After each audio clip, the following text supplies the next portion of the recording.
Hi, everyone, and welcome to the special simulcast of the Neil Haley Show and celebrity interviews live from the Grotto with Greg Hanna. Greg, what's going on, man? How are you? I'm doing amazing, and I can't wait to talk to one of our next great athletes, Kellen Winslow. Yes, absolutely. NFL Hall of Famer Kellen Winslow Sr. We're going to talk about the Gridiron Greats Assistance Fund, pork grinds. It's going to be a lot of fun. But Kellen, thanks for stopping by. And I'm going to jump into the first question I have.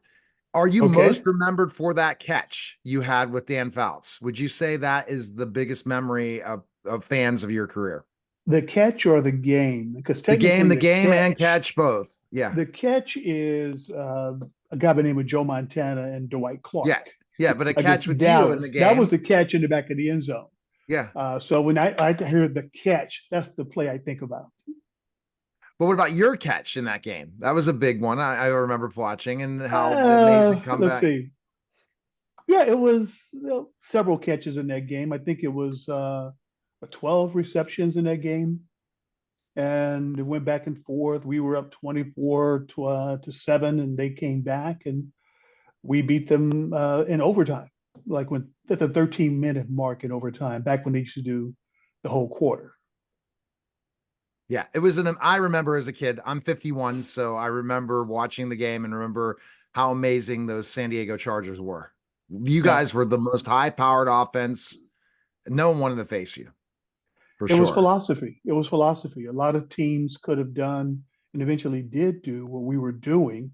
It was just that the coaching staff believed this was a way to move the ball up and down the field and to score as quick as you possibly can. Wow, that's great. Who was your favorite quarterback that you were on the team with? Oh, I only played with one quarterback, Dan Fouts. Yeah, cool. Yeah, that was back in the days when there wasn't not a lot of movement in the National Football League. I spent my entire 9-year career with Dan Fouts at quarterback. Injuries, some catches from other quarterbacks, but 9 years, Dan Fouts. And Dan was one of the greatest quarterbacks, in my opinion, that doesn't get the credit that he deserves as a quarterback. He's such a great analyst too. That's another thing that Dan did. I watch very little football, and there's two guys.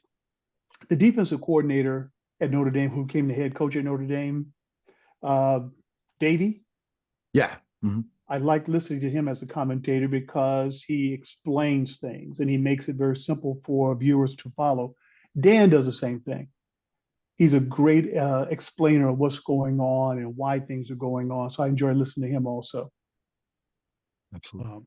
So, Kellen, how old were you when you went pro in the NFL? And for those aspiring athletes out there that are either thinking about NFL or a competitive college ball, what inspiration or coaching could you give them right now on their path? Wow. It's kind of difficult for me to do that because my path was so unusual. I didn't play football until I was a senior in high school. And before that, I was on the chess team in high school. I was working after school at United Partial Service my sophomore and junior year. And it wasn't until my gym instructor, gym coach, my gym teacher, who was the head football coach, Cornelius Ferry, came to my geometry class after about the last week of my junior year and told me I belonged on the football field. He came with his assistant coach, Jimmy Lewis, and those two gentlemen changed my life. Wow. That late into playing football, there's not many people have that story. I know one person would be Sam Clancy in certain ways, especially when I'm a huge fan of Sam Clancy Sr. because he's a Pitt player and how he went to play for the Browns after really being a Mm-hmm. basketball player. Mm-hmm. But I guess you still had less experience going into college in football than he did because he did play high school football and stuff. So how did Yeah. you kind of relate to all that? That's gonna be tough. I had 17 catches experience, or was it 14 catches? I know 17 catches in high school. We ran the wishbone. We had a great wide receiver in Eugene Bird who played at Michigan State and played in the NFL for a little while, in the USFL. And, throwing to the tight end in the wishbone wasn't a main priority. We had a defensive end who ended up playing at Purdue and then Arizona who had more touchdowns than I did in high school. So he picked up 2 fumbles and ran for touchdowns, and I only caught one. I did have a 2-point conversion in high school, so I had 8 points credited to me. If it was back in fantasy football days, 8 points in my high school career. Wow. Wow, that's pretty amazing. High school career. So But it's just a let's- true indicator that Yeah. you're only good as the people around you. We had a great high school football team. College scouts from all over the country came in to review the talent on this squad. The two big guys they were looking for was a wide receiver, Eugene Bird, who I said went to Michigan State, and Cleveland Crosby, defensive end, who had more touchdowns than I did, who ended up going to Purdue and then to Arizona. But I was the guy that the coaches would come in and say, you should take a look at this guy. You should take a look at this guy. And I ended up going on recruiting trips with Cleveland and Eugene, and that's how we ended up at Missouri. So I'm a true believer of you're only as good as the people around you. That's great. Who were some of your mentors, once you were on the NFL that helped elevate your game and, keep you positive and better yourself as you grow from a young man into a full grown man? Yeah. Well, you take a look at the coaches that we had, Don Coryell, Joe Gibbs, who was the offensive coordinator while I was there, Ernie Zampese, Dave Levy, all guys who went on and had great careers in the National Football League and in college football. Coaching, Dave Levy from USC, Ernie Zampese from USC, and they had coached with Coryell, Coach Coryell. And of course, from a player standpoint, it was Dan Fouts and Charlie Joyner. My first 2 years, John Jefferson was a third receiver, and after John was traded to Green Bay, we brought in a guy by the name of Wes Chandler. Yeah, wow. Yeah, you had just, I mean, So, that so all-star I team, was especially your surrounded by, fan. yeah. Wow. And I that's, was there's just a wow and surrounded all by that. talent. But what do you think of those advice, Kellen, that you got from them that helped you so much because you were still learning the game? Well, the advice that I got was to, you take the work ethic. The work ethic has to be there. And the desire to learn and realize you don't know everything has to be there. From Charlie Joyner, I learned how to be a professional. The consummate professional, the way he prepped for practice, the way he prepped for games, the time that we spent together. From John Jefferson, I learned the love of the game. John Jefferson loved playing football for the San Diego Chargers during that time. And he had such an enthusiasm about him that it was contagious. You just had to get involved in what JJ was doing, and that was making plays. And here I come along, they take me into their fold, and I just kind of listen and follow along until I get my feet up under me and begin to understand, when it became my time to become a leader, I was ready to do that. Wow. Oh, that's great. So it's been a while, I guess, since you're a pro. And so a lot of years in between, what have you been doing with those years? I know something special that's coming up that Neil and I will chat with you about in a minute. But what have you been doing, within all that time as your next stage of your career after the NFL? I'm 66 years old right now. I retired when I was 30. After retirement, I took a year off, worked on my golf game, and then I went to law school. Wow. And graduated from the University of San Diego School of Law. Took the bar exam in Kansas City, Missouri, got sick on day one of the bar exam, missed passing because I wrote half of day one, this 2-day exam, and missed passing by a few points, and then decided, I don't want to do this. This is not where I want to be. And that's when I went into public speaking and broadcasting full time. I did radio for the University of Missouri for several years, and that was a good experience.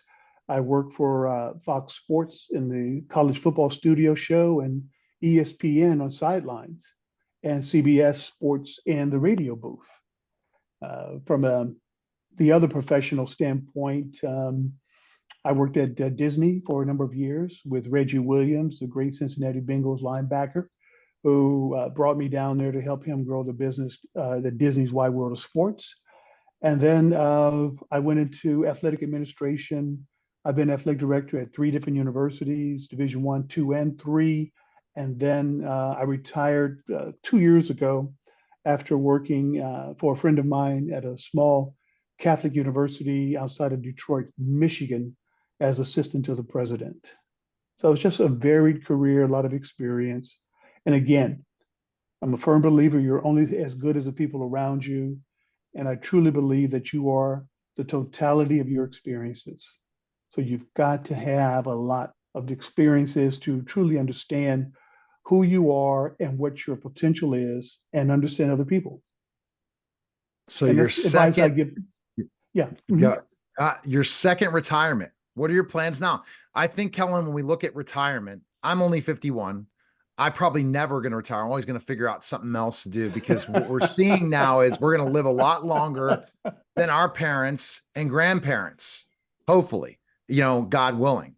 What do you see in that second retirement for you? Because, just playing golf all the time, I think you love golf, as you talked about I do golf love before. golf, yes. Do you have that plans of that second retirement? Because that's the hardest part, is when you'll start having that, I want this again. I want to do this again, but I want to do it differently. And I think that people that live long, prosperous lives of health decide to, when retirement can't be complete retirement. What are your plans for that? Especially, it's been 2 years since you kind of gone that route. Well, I've spent the last 2 years working on renovating a home. I moved back to the Midwest. I live just outside of East St. Louis, Illinois, where I was raised, in a town called Belleville, Illinois. Uh, uh, I have 6 brothers and sisters. 5 of them are within a 20-mile radius of where I am right now. My mother lives about a half a mile from me, and we lost my dad about 3 years ago at the I'm age of sorry. 90. Oh, wow. So I'm back around family. I'm just figuring out, what that feels like. I'm still traveling too much, trying to figure out what is next for me.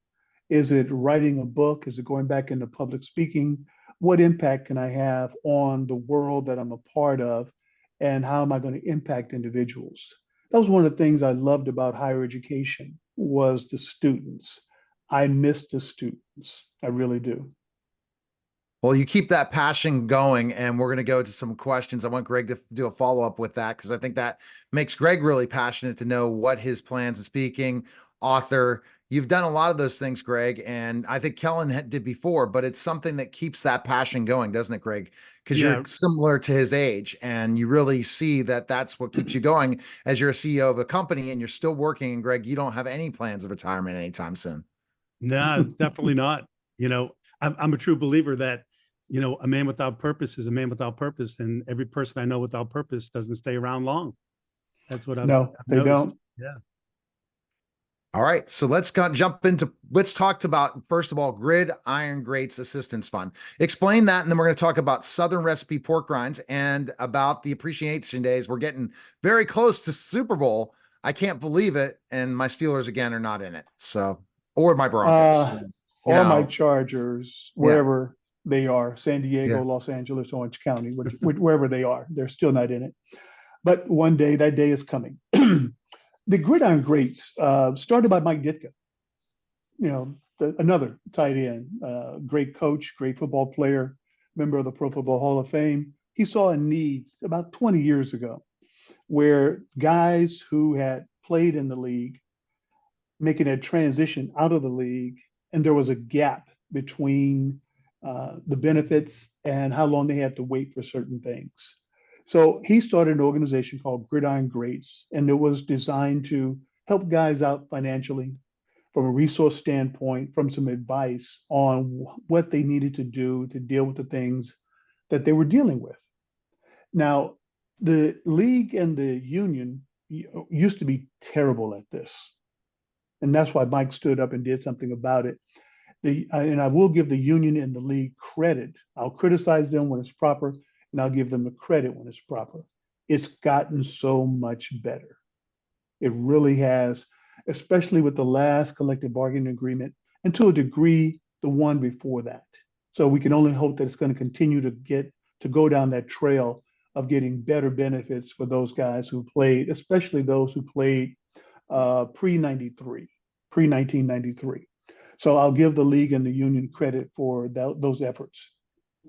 with the Gridiron Greats and with the small batch pork rind people, they have done a lot of things to help Mike Ditka and the Gridiron Greats Assistance Fund to fund some of the programs that Mike Ditka has been putting on.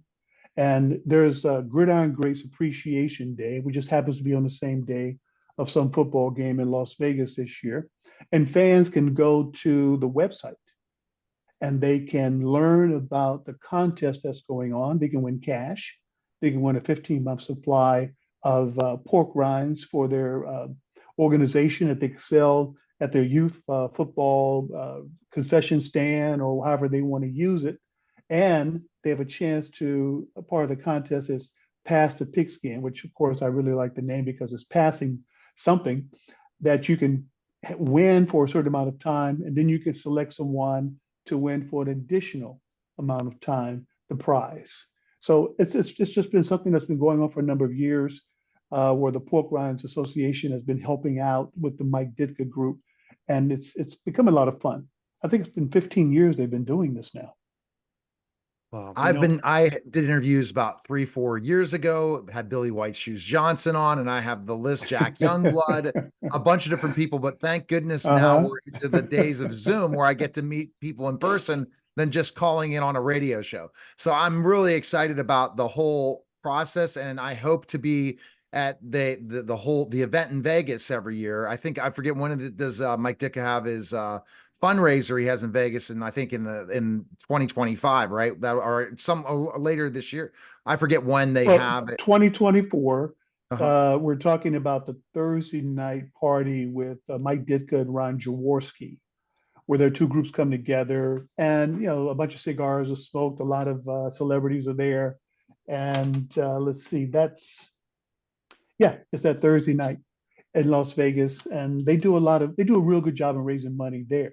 But let me give you the official website so we can get that right. Sure. www.porkrindappreciationday.com is where they should go to sign up for the Pass the Pigskin sweepstakes and to see all the prizes that they could win.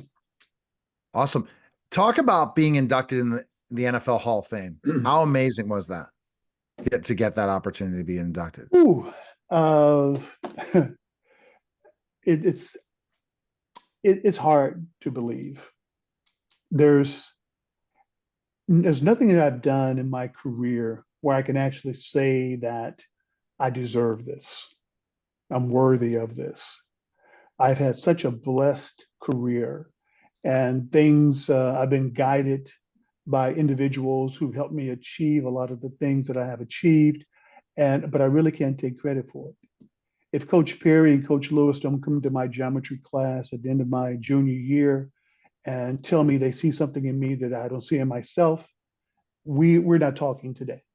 You never hear of the name Kellen Winslow. If I don't meet a gentleman at the University of Missouri by the name of Dr. Walter Daniel, who told me I was a better writer than I thought I was, who told me that I'm very insightful, and spent years convincing me to go to law school, I would not have gone to law school. And if I don't get drafted by the San Diego Chargers, my name is not associated with Dan Fouts and Charlie Joyner, members of the Pro Football Hall of Fame, or Chuck Muncie and a bunch of other individuals who I have to give credit for. But I've had just such a blessed life that being inducted into the Hall of Fame was surreal. It really was. Absolutely. Fantastic. Greg has a final question. Go ahead, Greg, with your question. Yeah, great. So it's been really great talking to you, Kellen. And I ask this of all of our guests, and it's real important for myself, always continuous learning. It's important. And hopefully for those who get a chance to listen to this interview, which has been fantastic. Okay. So tell me, Kellen, what do you feel the most important thing in life is that you've ever learned? Oh, I'm here to serve. It's not about me. You talked about purpose earlier. My purpose is to serve and to find some way to be in service to others. And that's where I feel the contribution can be made. And I truly believe that's what I'm here for. Powerful, short, but powerful. Kellen, appreciate it. Good luck in your second retirement in the process and what your next plans are. Thank And I you. hope to help Thank you in any you. way I can. So, guys, that was a special simulcast of the Neil Haley Show and Celebrity Interviews live from the Grotto. Greg Hanna, guys, take care.